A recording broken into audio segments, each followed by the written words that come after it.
अघोर भारतीय तंत्र साधना का वो रहस्यमयी और सनसनीखेज हिस्सा है जिसे जानने के लिए लोग बहुत उत्सुक रहते हैं।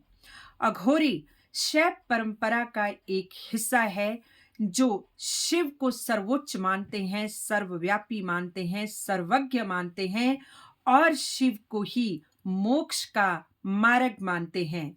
सबसे पहले तो जानते हैं कि अघोर का अर्थ क्या है। घोर यानी कि अंधेरा, अघोर यानी कि उजाला। तो अघोर का अर्थ हुआ जो अंधेरे से उजाले की ओर यानी कि अंधेरे से प्रकाश की ओर जाते हैं। और अघोर मृत्यु के से पहले और मृत्यु के बाद के रहस्यों को जानने के लिए उत्सुक रहते हैं, उसके लिए तंत्र साधना करते हैं, गुरु के द्वारा दी हुई दीक्षा के अनुसार चलते हैं और इस मायावी दुनिया से परे, इस अंधकार से परे एक प्रकाश की ओर जाने में प्रयासरत रहते हैं। अघोर का दूसरा मतलब निर्भय भी है, क्योंकि घोर का मतलब भय से भी होता है और अघोर का अर्थ हुआ निर्भय। तो अघोरी निर्भय ही तो होते हैं, चिताओं के साथ बैठते हैं, उनके साथ तंत्र मंत्र साधना करते हैं, शवों के साथ अपनी तंत्र साधना करते हैं, यहाँ तक कि चिताओं के ऊपर अपनी रोटियां भी सेक लेते हैं और शवों को जो भोजन या खाद्य पदार्थ चढ़ाया गया होता है, इनके साथ होता है, इन्हीं को खाते हैं। और यहाँ तक कि अपनी तंत्र साधना और दीक्षा के अनुसार जो भी उन्हें दीक्षा दी गई होती है उसके अनुसार वो शव का अध जला मांस भी खा लेते हैं। वो बिल्कुल डरते नहीं, निर्भय हैं, मृत्यु के डर से दूर, मृत्यु से परे की दुनिया को जानने के लिए, अघोरियों को जानने के लिए भी सारी दुनिया उत्सुक रहती है। आजकल 2025 में प्रयाग का सदी का 144 वर्ष के बाद पूर्ण महाकुंभ चला है, जिसमें अघोरी भी आकर्षण का केंद्र बने हैं। अघोरियों में केवल पुरुष अघोरी ही नहीं, बल्कि महिला अघोरियां भी महाकुंभ का एक प्रमुख आकर्षण बनी हैं। कौन होते हैं अघोरी?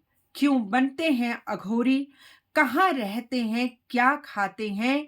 और आखिर क्या इनका मकसद होता है? तो सबसे पहले तो मैं आपके साथ ये चर्चा करना चाहूंगी कि अघोरी एक इंसान या कोई व्यक्ति बनता क्यों है।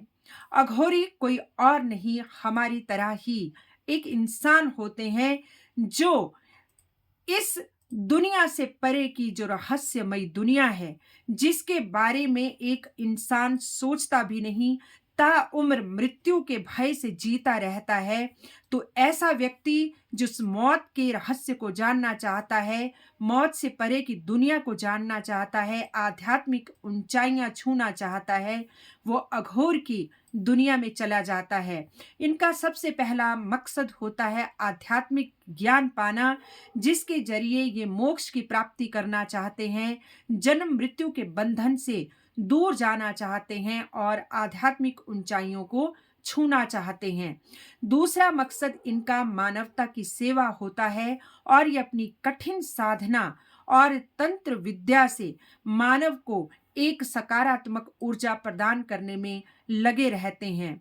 यही नहीं, अघोरी जो हैं वो मृत्यु के रहस्य को जानना चाहते हैं। मौत से परे क्या है दुनिया, कहाँ जाते हैं हम और इस जीवन में क्यों आते हैं, ये जानने के लिए उत्सुक व्यक्ति अघोरी बन जाता है।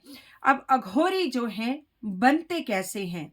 तो अघोरी साधु बनने के लिए सबसे पहले तो उन्हें सांसारिक बंधनों से दूर होना होता है। अपनी संपत्ति छोड़ देते हैं, परिवार छोड़ देते हैं, बंधु बांधव छोड़ देते हैं और सब कुछ मोह माया त्याग कर, लग्जरी त्याग कर, भौतिक सुविधा त्याग कर यह अघोर की दुनिया में प्रवेश करते हैं। उसके बाद ये कठिन साधना करते हैं और जिसकी साधना जो खरी उतरती है उसके बाद उन्हें अपने किसी उच्च गुरु से दीक्षा मिलती है। उसके बाद ये दीक्षा लेने के बाद जिस तरह की इन्हें दीक्षा मिलती है, जिस तरह का इन्हें ज्ञान मिलता है और जो अघोर परंपरा है उसके हिसाब से ये अपना जीवन यापन करते हैं और आध्यात्मिक दुनिया में प्रवेश करते हैं, शमशान तक में रहते हैं। अघोरी जब अघोरी बन जाते हैं तो ये पहनते क्या है? अधिकतर अघोरी साधु जो हैं वो निर्वस्त्र रहते हैं और अपने शरीर पे चिताओं की राख को लपेटते हैं। जो अघोरी साध्वियां होती हैं, जो महिलाएं होती हैं, वो अपने शरीर पे चिताओं की राख तो लपेटती ही लपेटती हैं, लेकिन साथ में वो साधारण वस्त्र भी पहन लेती हैं और ये वस्त्र जो इनका अनसिला होता है और इस तरह का वस्त्र जो है अघोरी साध्वियां जो हैं वो अपने शरीर पर लपेटती हैं। खाने के लिए ये कंद मूल फल तो खाते हैं, इसके साथ ही जो शवों पे खाद्य पदार्थ चढ़ाए जाते हैं वो भी अघोरियों का खाद्य पदार्थ होता है। यही नहीं, इनको जो दीक्षा दी जाती है, जो अघोरी परंपरा है और जिस तरह से इनको अपनी परंपरा का वहन करना होता है उसके हिसाब से ये शवों के अध जले मांस तक उसका खा लेते हैं। यहाँ तक कि बहुत सारे अघोरी चिताओं पे अपना खाना पका लेते हैं, रोटियां सेक लेते हैं, रोटी गरम कर लेते हैं। अघोरी रहते कहाँ हैं? सबसे पहले तो अघोरियों की जो शुरुआत है वो काशी से हुई थी, उसके बाद ये बहुत सारी जगहों में फैल गए।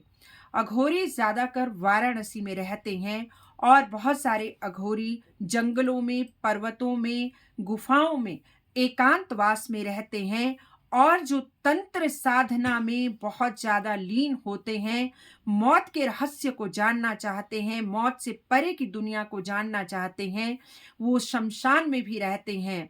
अगर आप मणिकर्णिका घाट जाते हैं जहाँ दिन भर चिताएं जलती रहती हैं, वहाँ पर अघोरियों के दर्शन आपको आसानी से हो जाएंगे। हालांकि अघोरियों से मिलना इतना आसान कार्य नहीं होता है। आम जन अघोरियों से बहुत खौफ खाते हैं, जबकि अघोरियों का मकसद किसी मनुष्य मात्र को, इंसान को, जीव को, पशु पक्षी को कोई भी कष्ट नहीं देना होता है। वो तो कठोर साधना और आध्यात्मिक रास्ते में चलते हुए भले ही उनका तंत्र मंत्र, क्योंकि शमशान में भी ये बैठते हैं तो इसलिए नहीं बैठते कि ये कोई गलत कार्य वहां कर रहे होते हैं, इसलिए बैठते हैं क्योंकि ये मौत के रहस्य को जानना चाहते हैं। इनके जो अंदर का डर है, जो हम आम इंसान जो है शमशान घाट के पास से भी गुजरता है, रात के समय वहां से भी गुजरता है तो डरता है, लेकिन ये लोग उस डर से परे होकर चिताओं के साथ बैठते हैं, वहां तंत्र साधना करते हैं। ये इनका अलौकिक जो इनके अंदर जो बल होता है, जो मनोबल होता है, ये अलौकिक मनोबल होता है जिसके चलते ये शवों से नहीं डरते, रात्रि में शमशान में रहने से नहीं डरते, जंगलों में रहने से नहीं डरते, गुफाओं में रहने से नहीं डरते, शवों का मांस खाने से नहीं डरते, यहाँ तक कि अंधेरे से नहीं डरते। नाम से ही अघोरी हैं, निर्भय हैं, अंधकार से प्रकाश की ओर जाने वाले हैं। बहुत सारे अघोरी जो है कपालिका को मानते हैं। कपाल नर मुंड को कहते हैं। तो अघोरी जो अपने शरीर पर चिता की भस्म लपेटते हैं, इसके साथ ही ये रुद्राक्ष की मालाएं डालते हैं और नरमुंडों की मालाएं भी ये डालते हैं। बहुत सारे अघोरी जो नर कपाल होता है, नर मुंड होता है, उसमें भोजन भी खाते हैं। ये कहते हैं कि वो जो नर कपाल होता है जिसमें भोजन खाते हैं, उसमें कोई भी साधु हो, वो साधु तब तक उस नर कपाल में भोजन नहीं कर सकता जब तक उस नर कपाल को सिद्ध न कर लिया जाए।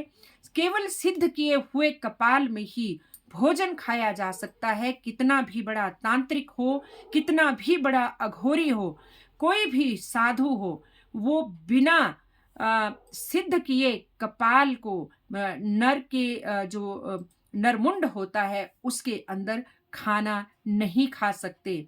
तो जो अघोरी की दुनिया है, ये भले ही बहुत सारे लोगों को विस्मित करती है, अघोरियों से भले ही बहुत सारे लोग डरते हैं, लेकिन इनका मकसद, इनका रूप भले ही भयानक होता है। नरमुंड पहने हुए और अपने शरीर पे चिताओं की भस्म लपेटा हुआ कोई व्यक्ति आपके सामने आ जाएगा जो जटाजूट होगा, उसको देखकर कोई भी साधारण मनुष्य डर जाएगा। लेकिन ये अपना वेश इसलिए भी बनाते हैं क्योंकि ये अपने आप को शिव भक्त मानते हैं, शिव को ही इस ब्रह्मांड की सर्वोच्च शक्ति मानते हैं और प्रतीकात्मक रूप से ये अपने शरीर पर चिता की भस्म लपेटते हैं। और जो इनकी तंत्र साधना होती है, प्रतीकात्मक रूप में ये अधजले शवों का मांस भी खा लेते हैं। जो जिस हिसाब से उनको दीक्षा दी जाती है, जिस कार्य सिद्धि के लिए ये इस अघोरी की दुनिया में आते हैं, उस कार्य सिद्धि के हिसाब से इनका रहन सहन, इनका खान पान और जहां ये रहते हैं वो, या जो ये पहनते हैं, या जो भी ये क्रियाकलाप करते हैं, तंत्र मंत्र साधना करते हैं, वो उसके हिसाब से ही होता है। अघोरी शिव की पूजा तो करते ही हैं, लेकिन शक्ति के रूप में ये काली की पूजा भी करते हैं और बहुत सारे तांत्रिक देवताओं की भी ये पूजा करते हैं।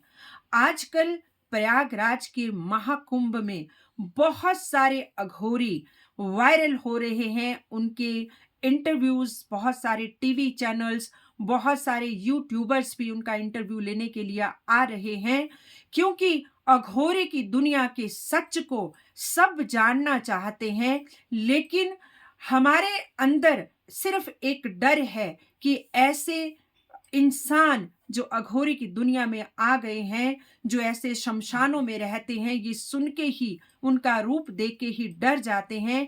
लेकिन अगर हम ध्यान से सोचें तो इनसे डरने की आवश्यकता नहीं होती है।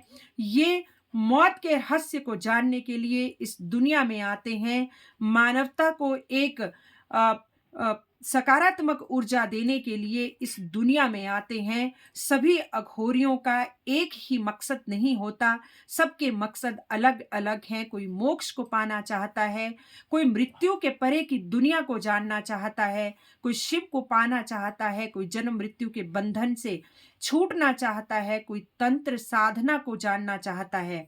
तो महाकुंभ में ना केवल पुरुष अघोरी ही देखने को मिल रहे हैं, बल्कि बहुत सारी महिलाएं अघोरी भी हैं जो कि वायरल हो रही हैं। उनके चमत्कार देखने को मिल रहे हैं, उनकी वेशभूषा देखकर मन कहते हैं कि इनसे जो भी मिलता है और जो इनसे मिलके जो इनको यह आशीर्वाद दे देते हैं, उनके जन्म में, उनके इस जीवन में सकारात्मक परिवर्तन होते ही होते हैं।